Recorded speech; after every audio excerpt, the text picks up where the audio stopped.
Look, sometimes things need to evolve. We need to evolve. And I get it. There are people out there who seem to be going in the opposite direction. But we have to push forward, become better, more informed. We must be the kings of our own destiny. Take me, for instance. I'm always looking forward, never going backward, always evolving.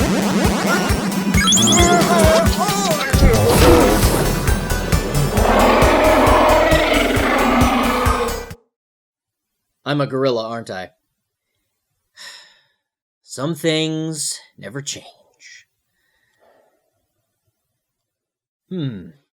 Well, this is King Kong 2, Ikari no Megaton Punch.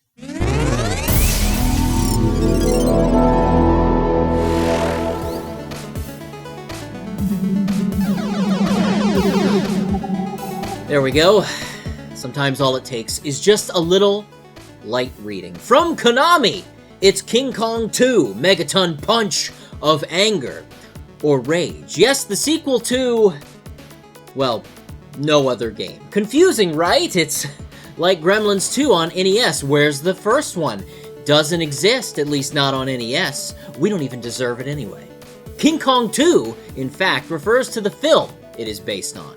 King Kong Lives, the sequel to the remake of King Kong from 1976. America's biggest hero is back. And he is not happy. King Kong Lives. King Kong Lives starred Linda Hamilton and was released in 1986. Yes, that's right, by far one of my favorite years. And the game made it out the same year. Very impressive. The film takes place after King Kong falls from the World Trade Center, and he has been kept in a coma for the last 10 years. He requires a heart transplant, so Dr. Amy Franklin, Linda Hamilton, is on the case to replace his dying heart with a gigantic artificial one. But even worse, he needs a blood transfusion. Too much blood loss. But where would you get blood to match King Kong's? That's right, Lady Kong. Oh yeah, watch out. Whew. If I was a gorilla, no question. That's enough of the film. Let's talk about this game. The only focus here is that King Kong breaks out of imprisonment after his supposedly good-to-go heart beats furiously for Lady Kong, who seems to be captured as well. Perhaps her sweet, sweet pheromones were enough to give him the strength to carry on.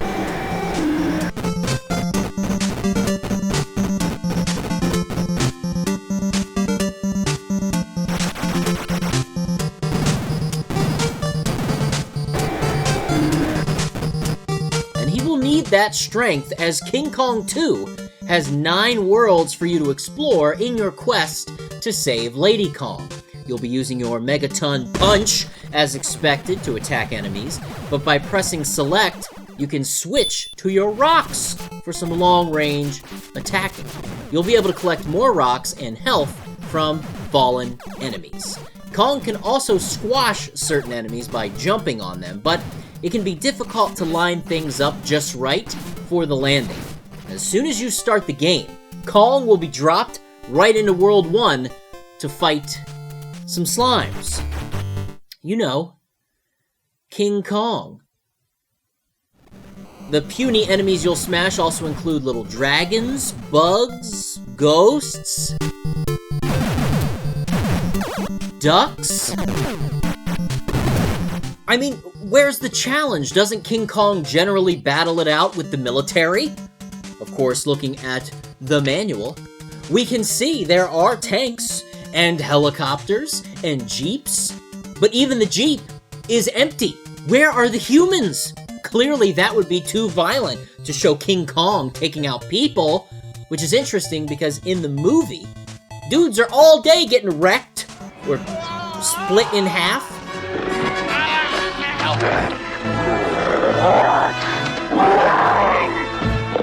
Also, how great is the live Google Translate?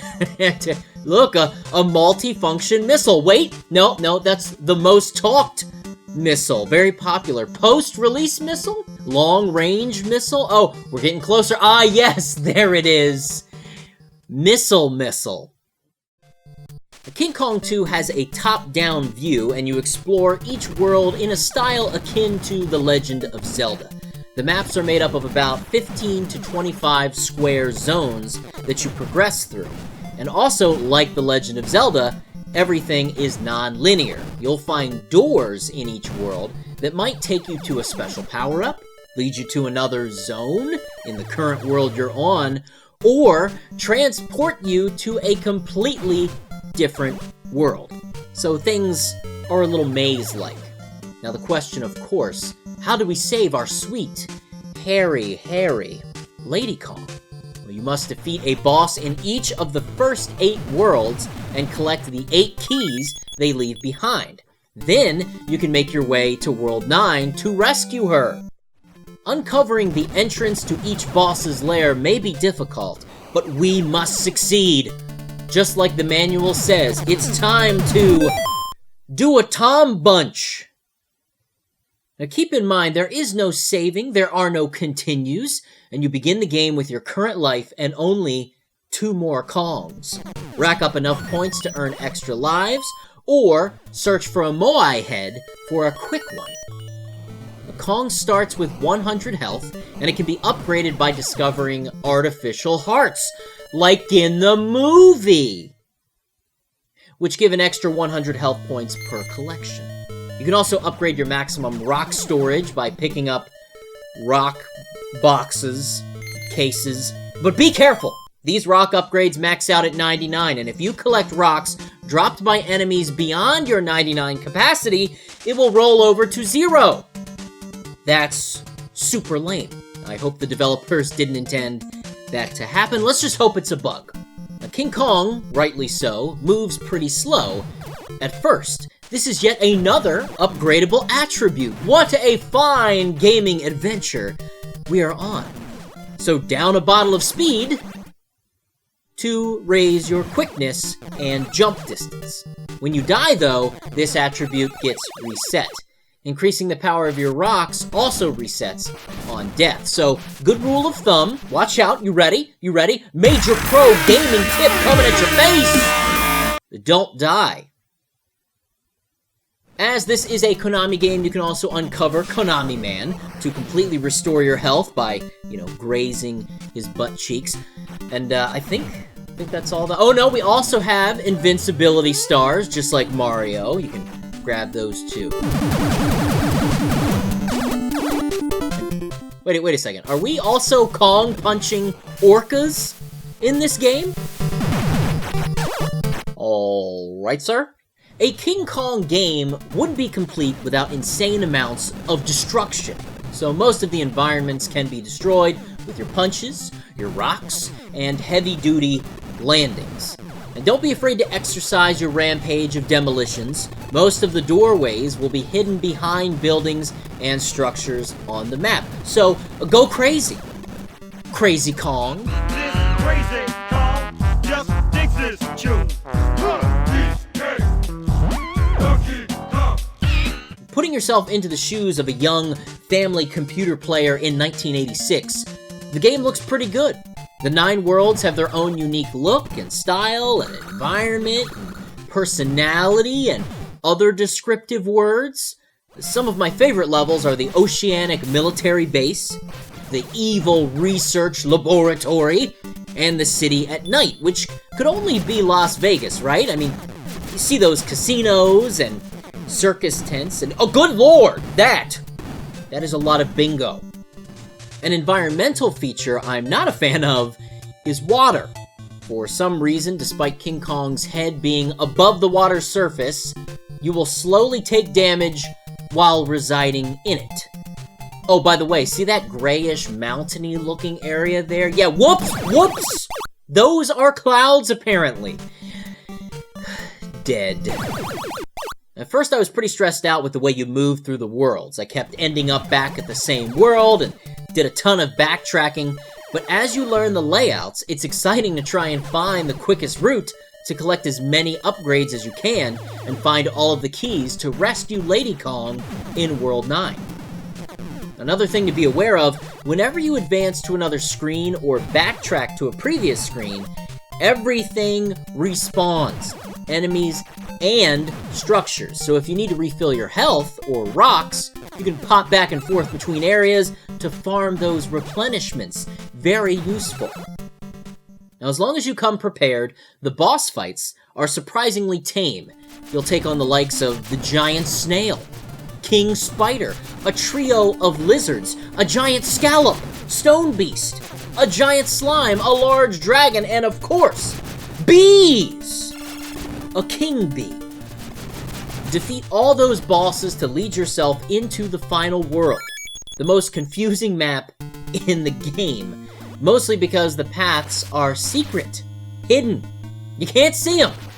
I spent way too much time here until I accidentally popped through the wall, realizing that was how I could reach the giant gate leading to the final boss, which is an army of robot Kongs that foolishly attack you one by one. What an absolute joke.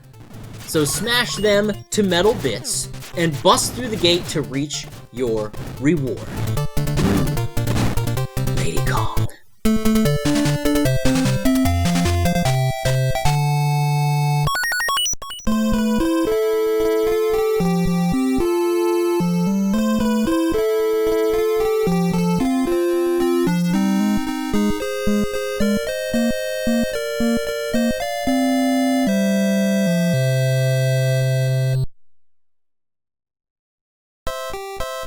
As the credits roll, you can hold down the A and B button to reveal a special message from the programmers that changes depending on how long you spent playing the game. I received the message Naka Naka no Monda, which means pretty good, or nice job. Thanks. Insane people could play for more than 23 hours and receive the message Kimi mo shitsukoina. You sure are persistent. I don't think that would be worth it. When the credits finish, the game can be restarted on a slightly harder difficulty, and you retain all of your lives, but none of your upgrades. So what a fun little video game! A shame we didn't get this one in North America. We didn't get any King Kong games here on the NES. We had to settle for Godzilla. As this is Konami, classic Konami, you can expect a good time. And even though it's limited, the soundtrack is pretty solid and is a fitting counterpart on your journey to save your counterpart, Lady Kong. Oh yeah, Lady Kong.